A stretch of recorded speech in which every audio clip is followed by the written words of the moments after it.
Today we will make a face pack with grapefruit. Its presence is always noticeable in our fruit basket. We all love to eat this fruit irrespective of color.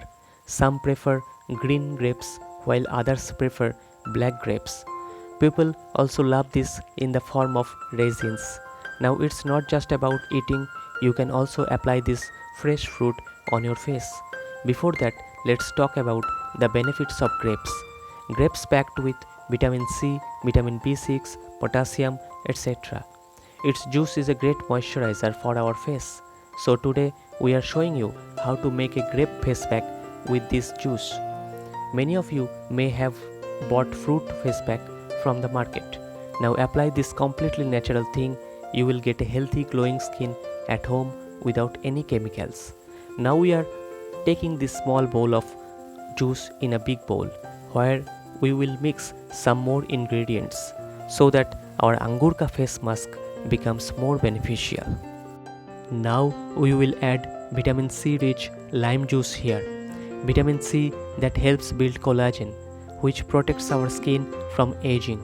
As a result, it helps in toning and firming the skin. We will take about spoonful of this lime juice to make this green grape face mask. You can also use other lemon juice, but we benefited from this lime juice. That's why we are using this one. Now we will add MULTANI MITTI or fuller's earth. As we have these clay chunks, we have to grind it to make powder. It is a very popular ingredient to make any home remedy. Oil absorbing properties of this mineral rich clay makes this useful for oily skin users also. Now mix all the ingredients very well with these 2 spoons of MULTANI MITTI. You can see how the texture is look like. Just such a consistency will really make your pack ready to apply. Now apply it all over the face and wait for it to dry. Then wash your face well with cold water. Routine use will make your skin beautiful naturally.